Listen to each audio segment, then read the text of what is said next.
So just briefly, lung cancer is, with the current data coming from cancer.gov, the estimated number of cases in 2021 is about 235,000 cases. Lung cancer accounts for about approximately 12% of all new cancer cases in the US. The problem about lung cancer, it's low survival rate, where the survival is only 21% over 5 years.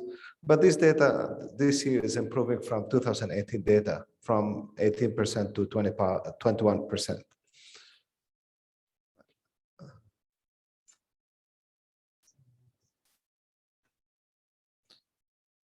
Lung cancer is responsible for 21% of all cancer-related deaths in the United States. So some relatively good news that the rate of new cases, death rate is declining, but slowly since the millennia. And the main issue about lung cancer that approximately 56% of the cases will be discovered when the tumor is already metastasized, therefore reducing the survival. So there's a big difference between localized disease where the survival is about 60% and more distant disease where the survival over 5 years is only 6%. And this will be reflected on the estimated death. Despite the lung cancer scores a 3 when compared with the breast and prostate cancer, but if you look at the mortality, it's quite high compared with other cancers. So lung cancer can be either classified as non-small cell lung cancer and small lung cancer and small cell lung cancer. And the main risk factor is smoking, whether it's active or passive. So what are the challenges facing chest radiologists when they are reporting lung cancer? First of all, we need to achieve accurate detection and appropriate staging.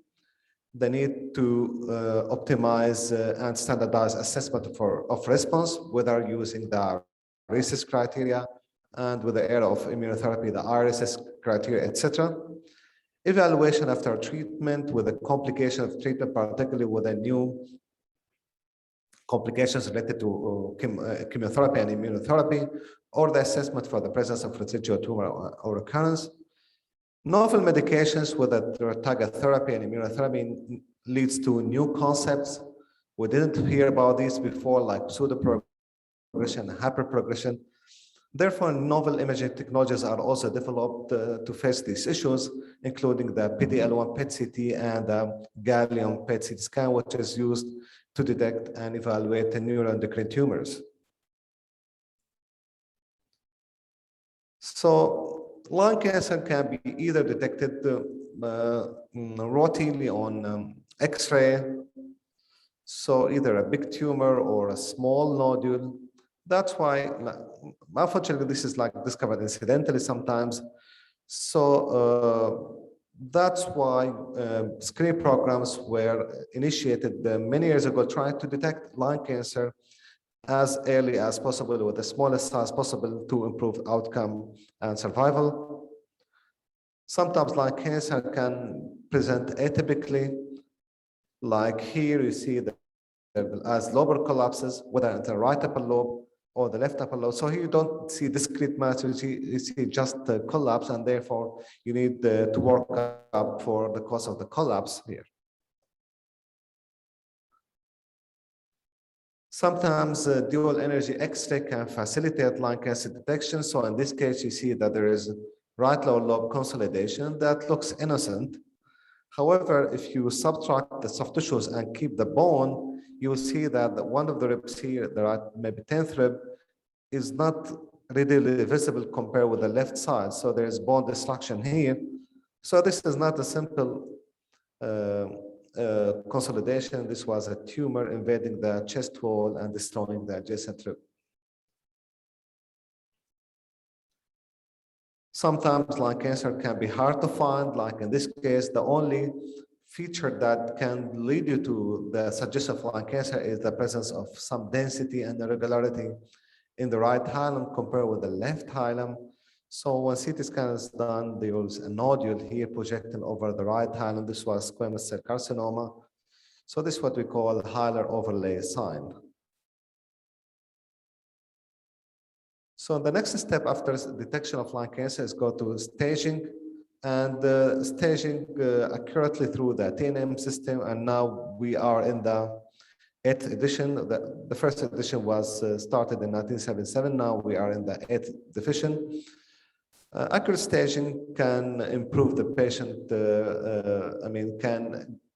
Can give you more plan about predicting patient's prognosis, and therefore design the best treatment options for the patient. And we have 3 descriptors for the TNM staging, including the T, which is the primary tumor and its relations, the N descriptor, which is the regional lymph nodes, and the M descriptor reflecting the distant metastatic disease. So the T descriptor describes the size of the primary tumor, the invasion of adjacent structures, the relationship to the tracheobronchial tree, and the contralateral lung nodes are considered metastatic disease. And you will see the relationship between the T descriptor and the patient's outcome and survival. So the higher the T descriptor, the lower the survival. So this is T1 disease when the tumor is equal less than 3 centimeters in dimension and surrounded by clear lung parenchyma. T2 disease reflects when the tumor is between 3 to 5 centimeters roughly, or there's a partial or complete collapse of the ipsilateral lung, like in this case, or if the tumor invades the tracheobronchial tree as long as it's not reaching the carina. For T3 disease, the tumor should be between 5 but less than 7 centimeters, or if there is invasion of chest wall, the parietal pleura, or the parietal pericardium, or in case of the tumor is surrounded by satellite nodes in the same lobe. T4 diseases with the tumor size is more than 7 centimeters, or if there are metastatic nodes in the same lung but in a different lobe, or if there is any invasion of the vital organs and structures like the aorta, or the heart, or the diaphragm, etc. When staging and assessing lung cancer, there are some challenges that we face among reporting, including chest wall invasion. So invasion of the visceral pleura is T2, invasion of the parietal pleura, the chest wall, is T3. We had the conventional criteria back from 1989 showing where the neoplasm and chest wall contact is more than 3 centimeters, or the pleural angle is obtuse if there is any adjacent pleural thickening. So based on that, if you look at this tumor with acute angle and a short contact, we predict that there is no invasion here. Whereas if you look at this tumor, which is big and there's a large contact with the pleural surface, then you predict that there is pleural invasion. A new criteria to improve the sensitivity and specificity and accuracy of our reporting, a new criteria was suggested in 2013, having the so-called arch distance to maximum tumor diameter ratio.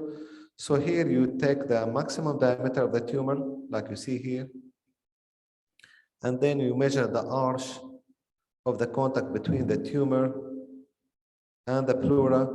So if the ratio is more than 0.9, it's reflective of invasion. And you see here that the accuracy is high, the sensitivity and specificity is more than 90% and above. So this is definitely better than the criteria described before. Another method to detect and assess chest wall invasion is using respiratory dynamic MRI. And the concept is simple here. You do a scanning of the patient during dynamic MRI during inspiration and expiration. So if the tumor moves, then there is no invasion. Like in this case, you see the tumor has changed in shape and position. Whereas if the tumor did not move, then this is reflective of chest wall invasion. And definitely the sensitivity is 100% and specificity is about 82%, because sometimes there is some pleural inflammation that can lead to adhesions and not the tumor invasion itself. In Pancoast tumor, in addition to conventional imaging, we need to use more advanced imaging, namely MRI, because here, I mean, in the suppressal cast tumors, which is about 30% of all lung cancers, there are important structures that the tumor extend to in the base of the neck, namely the brachial plexus, which are made of upper, middle, and lower trunks. So if you look at this MRI image, so this is the apex of the lung, and these are the nerve roots rising from the neck.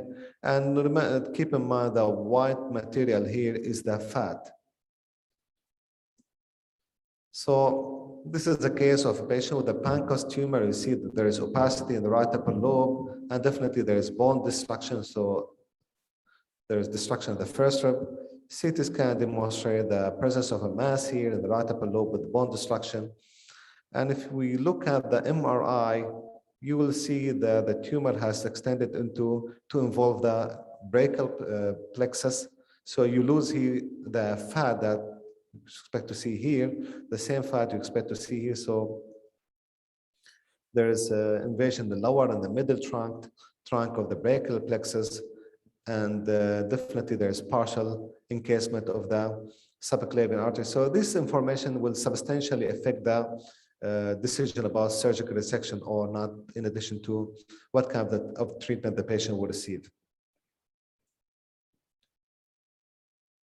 Sometimes, and we are facing this issue a lot in our reporting, when you have like collapsed lung or perilesion or post-obstructive pneumonitis. So where is the tumor? And what is the extension of the tumor?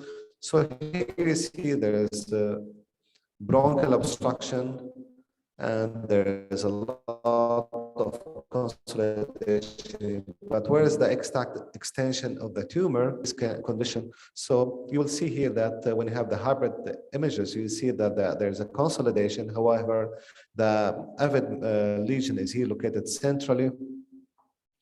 So this helps you to define the exact size of the tumor, the extension, the relationship with other organs.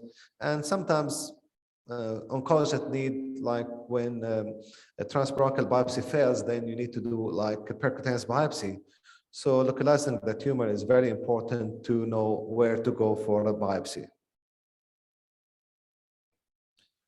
And staging reflects the lymph node involvement of the tumor, and we have three categories. With our N1, we have ipsilateral lymph node enlargement. N2, when we have hilar enlargement.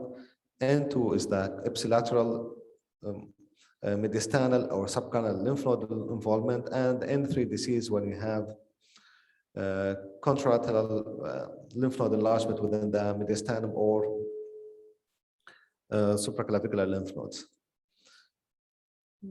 It's important to notice that one of the lymph node stations, which is the paratracheal lymph nodes, is divided into right and left paratracheal lymph nodes. And the division is not in the midline, it's basically on the left wall of the trachea. So if you have a right upper lobe mass and there's lymph node here present anterior to the trachea, this is like N2 disease. Whereas if the mass is here and you see the paratracheal, the left lung, and the lymph node in the pretracheal area, this is N3 disease. So you have to be aware of this. One of the challenging areas as well for the radiologist is to define, and it's important for staging of lymph node staging, is the difference between the Hilar lymph node, which is station 10, and the mediastinal lymph node, which is stage 4, or the subaortic lymph node, which is stage 5. So basically, you draw a line on the coronal image from the superior edge of the left pulmonary artery to the inferior edge of the azygos vein. So if the lymph node is located below this line, it's hilar. If the lymph node is located over this line, it's either paratracheal or subaortic. So this makes a huge difference sometimes between N1 and N2 disease. So pathologic lymph nodes are counted when they are more than 1 centimeter in short axis diameter. Definitely, we know that PET-CT scan is superior to CT in lymph node staging. Sometimes in places where PET-CT is not available, you can use whole body MRI for lymph node assessment, including the use of diffusion weighted images that if you see at this example with a PET-CT showing a lightened hilar and right upper lobe nodule. And if you look at the diffusion images, you see corresponding findings. So diffusion weighted MRI and whole body MRI can replace CT, and it's comparable to PET-CT in many studies. So you'll see that they have very close specificity and negative predictive values between PET-CT scan and whole body MRI for the case of lymph node staging. For the M descriptor, PET-CT scan is the best imaging modality for the evaluation of metastatic disease. For the exception is the brain, because the brain is PET avid, so basically we need to do MRI to detect brain metastasis. And here you can see that there is a classification. There's subcategories including M1A disease when the disease within the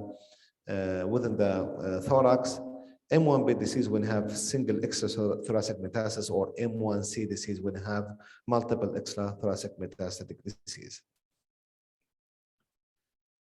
Assessment of response should be like a core of radiologist practice, and it's very important to standardize imaging protocols so the patient, for the patient himself or for the patient throughout the institution. So like if you do like CT scan with contrast, you have to do it all the time.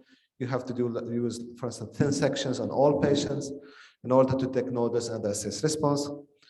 There must be universal use of the same response criteria. We encourage to use RECIST criteria, and in immunotherapy, RECIST criteria. And the radiologist should be aware for the new concept about the use of immunotherapy, including pseudoprogression and hyperprogression.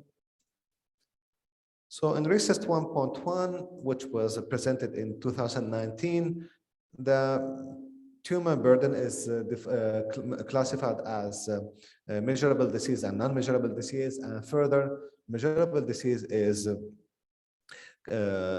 categorized as target lesions and non-target lesions. So you select 5 target lesions, maximum 2 per organ, and then you measure the long dimension of each lesion except for the lymph nodes, and then you sum them up to find a number, which is the summary of what you would call it SLD, the summary, the sum of long dimensions that we use for follow-up estimation and assessment. So this patient had a couple of lesions, including lymph nodes, including liver lesions, including adrenal lesions. So you need just to select 5 lesions maximum, take the dimension, add them up, and use them for response assessment. And for the reporting of RECIST criteria, we have only 4 response criteria categories, including complete response, partial response, stable disease, or progressive disease. Take an example here. If the patient had the CT scan at the baseline, look at the nodule in the right upper lobe, 2.8 centimeter. When the patient is treated, there is a partial response with a decrease in the tumor, more than 30%. However, on follow-up examination, the tumor has increased to 1.7 centimeter, but still below the category of 20% and 5 millimeter absolute number increase. However, if you look at the follow-up examination, if you compare the tumor, you have to compare the tumor with the nadir, which is the lowest size of the tumor, not to here. So if you see here, there's increase by 7 millimeter between the nadir and the follow-up case. So this is disease progression.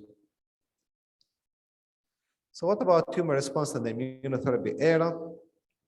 So cancer immunotherapy using immune checkpoint inhibitors is a new strategy that demonstrated unprecedented success against advanced tumors. It was started with the introduction of ipilimumab for metastatic melanoma, and now it's a standard treatment for a variety of mainly advanced malignancies, including non-small cell lung cancer. Tumor response in this area, we have to enhance the program death antigens, the PD-1 and the PD-L1, which lead to tumor infiltration with the enhanced tumor cells, leading to tumor response. So here, when the patient is given immunocheckpoint inhibitors, we have three scenarios. Either that there's in the first control, the tumor will improve. Can we finish in 2 minutes, please? Okay. Or the tumor can progress, or the tumor can increase in size due to tumor infiltration, and then it will regress. So here, radiology leading to pseudoprogression. So basically, radiologically, in here, we cannot on CT scan tell the difference between true tumor growth and growth related to pseudoprogression. Therefore, we need the follow-up exams.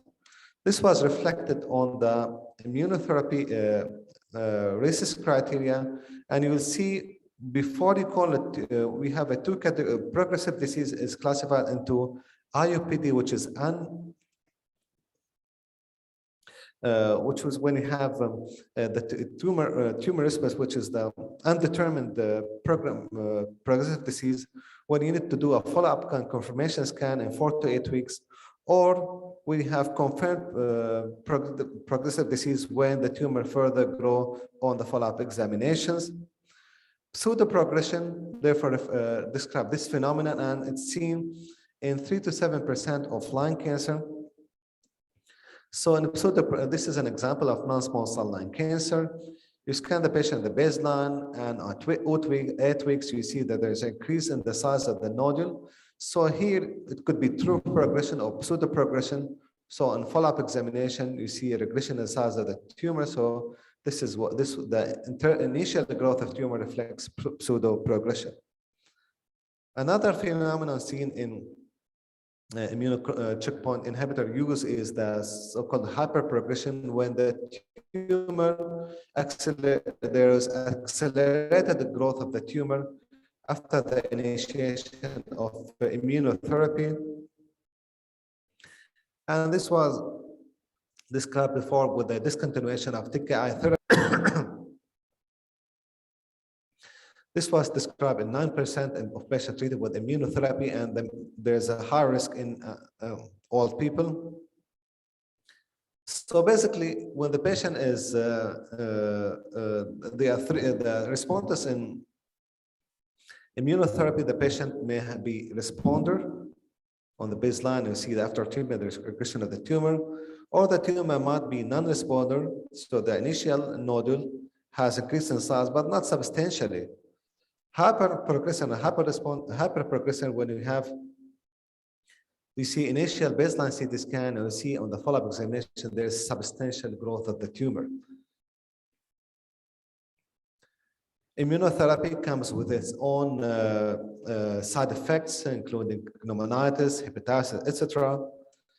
And a unique side effect in immunotherapy is sarcoid-like reaction. There are a few reported cases, and their involvement of the lungs and the mediastinum and other organs. So this is like present as new or enlarging lymph nodes within the mediastinum or the hilum or the abdomen, with primary macronodularity or organomegaly. It needs to be differentiated from progressive disease metastasizing to the lymph nodes. Sometimes this might regress spontaneously without any treatment. So this is a case of patient with melanoma, initially presented with a large metastatic lymph node that has regressed. After initiation of immunotherapy, after 6 months, you see the patient develop multiple lymph nodes. So there was a dilemma whether this is like metastatic disease or recurrence or not. Biopsy shown that this is sarcoid-like reaction. So you have to be aware of this. So we know that expression of PD-L1 in tumor samples can be heterogeneous. Adding to that, there is sometimes the biopsy size can be very small. So Sometimes we have false negative results for PD-L1 status reaching up to 35%. So an idea came on a case was, study was published in 2018, trying to use PET CT scan for the assessment of PD-L1 expression. So by injecting the patient with radio-labeled nivolumab and scanning the patient at different days. Doctor, can we finish? Yeah, like just 1 minute. So basically, you see here that the tumor with a standard PET CT scan and then the PD-L1 and PD-1 expression on high PD-L1 expression patient, you see that there is a heterogeneity in the uptake of the tumor. And in a patient with low PD-L1 expression, you see that the expression is like very limited on PD-L1 scan.